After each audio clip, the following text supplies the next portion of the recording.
This podcast is presented by Win City Sports. What up? Welcome back to Cedric's Combat Corner, number 41. I am your host, Cedric Ben. Today on the Triple C's podcast, we'll be going over the tough welterweight battle from last Saturday between Egidijus Kavaliauskas from Lithuania and Mikael Zewski from La Province de Quebec, Canada. Now, if you're just a casual boxing fan, you might not be familiar with these two names. They're not household names, but they are very high-skilled boxers, high-level skilled boxers. So Kavaliauskas was the favorite coming into this fight, coming in with a record of 21 wins, 1 loss, and 1 draw with 17 KOs. So he's a power puncher. His 1 loss came last November to Terrence Crawford, who many consider to be one of the best in the sport, at least top 2, top 3. If you get a chance to go back and watch the quick highlights, the early highlights from the fight, Kavaliauskas actually dropped Terrence Crawford. I believe it was the 2nd or 3rd round. Now the referee ruled it as a knockdown, but you see the play, you see the replay, you clearly seen he got knocked down from a punch. It wasn't no slip. Much credit to Crawford because he did recover and did his thing after, but that was clearly should have been a 10-8 round for Kavaliauskas. Now, one more thing about him. He represented Lithuania in the 2008 and 2012 Olympics for boxing. Now, this is where you kind of have to read between the lines when someone says they're Olympian. You got to kind of do a little bit of the background research. So, he's a 2-time Olympian from Lithuania. Now, Lithuania is not exactly known as being a boxing powerhouse. So you might ask yourself, he was an Olympian, but how hard was it for him to actually qualify if there's not that much competition in his country? Well, it still is tough to qualify because it's not just as simple as winning your country. You have to beat everyone in your country just to qualify for one of the other qualifying tournaments like the World Championships or just another tournament that they would come up with that would have all the best countries there for you to compete against.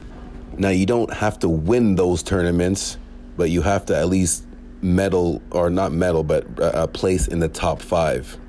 Obviously, there's only gold, silver, and bronze, but you can get 4th. You have to get either 4th or 5th place to be able to qualify for the Olympics.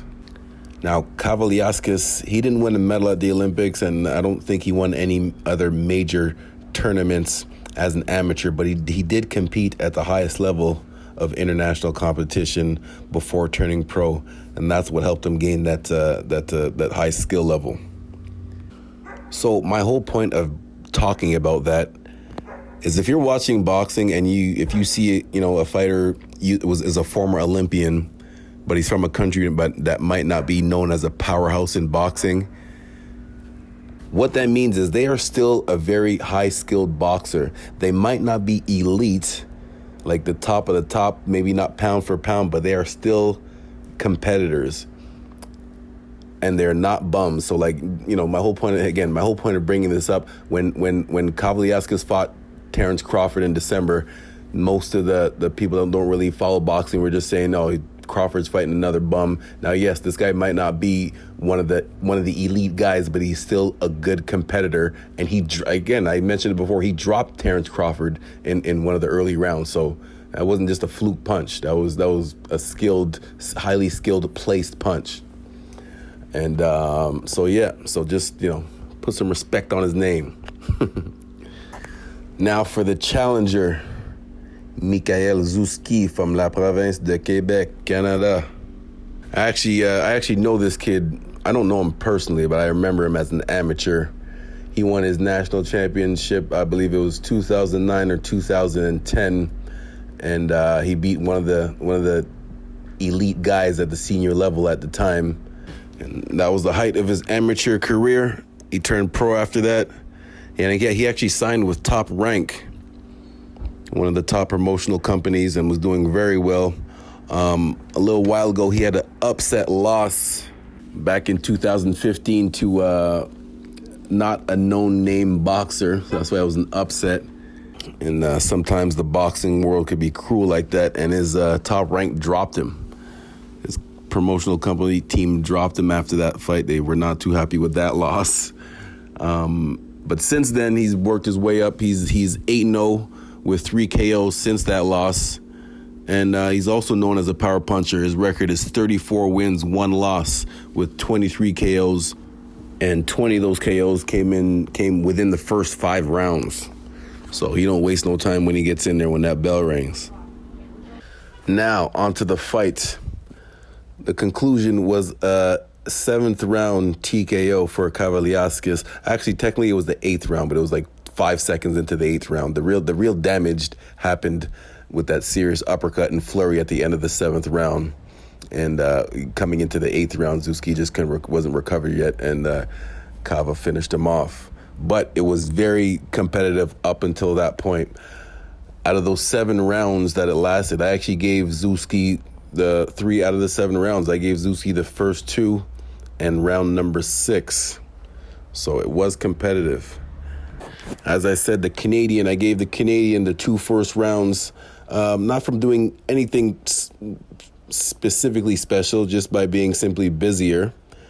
And then it just seemed round by round as the fight was going on, Kavaliauskas was just doing a little bit more each round. The number one thing was establishing his jab, very educated jab. Not, he would mix up the tempo, whether it was fast or just throwing it out there or throwing a power jab. A very educated jab Kavaliauskas had, and that was the one of the main problems for Zewski. And what I also believe in general is the problem with many of the Canadian fighters these days at the highest elite level. What I believe is the difference, and I gotta be careful what I say here, because for all the Canadian coaches or boxers listening right now, this is not no disrespect, just constructive criticism, because I'm a coach myself, so these are things that I'm working on myself specifically. At the highest level, it seems that the Canadian boxers, what the difference between them and the other elite fighters from around the world is simply the defense. The defensive skills do not match the offensive skills. Because if you look at the past, not just the past couple of years, just in history itself, this history itself of Canadian fighters, at the highest level, the offense is good. They can match their opponents with the offense. But in all fights, it just seems as it goes on, the defense is the difference. See, a lot of the Canadians at the highest level, the Canadians in general, their defense just simply consists of, keep your hands up and just flex your whole body stiff as a board and wait for the coast to be clear. And then it just ends up being like, my turn, your turn. Okay, my turn, your turn. My turn, your turn. That's when you gotta level up your defense and learn to avoid them. Not just be a heavy bag with your hands up, but make the person completely miss. Another reason why you want to make the person completely miss is because it makes you more tired. Like if you think about shadow boxing hard, like if you shadow box power punches, even just for 1 minute, that would make you dead tired, as opposed to just shadow boxing technique and doing it for 3 straight rounds, including the defense. So making the person completely miss is better for you than just a hands up, heavy bag, stiff defense that a lot of our Canadian fighters are doing at the elite level. Again, it's not no disrespect, just constructive criticism, because as I said, as a coach, these are the things that I'm working on too, so that my boxers can stay competitive at the highest level. So with that being said, both these guys still have futures at the 147-pound division, both Kavaliauskas and Zewski. With that being said, the 147-pound division is probably the toughest division in the sport of boxing today.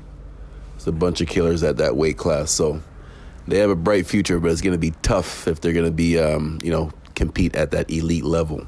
So they might not be ready for the other elite guys yet, but some guys that are on the come up, I think, will be some competitive matches.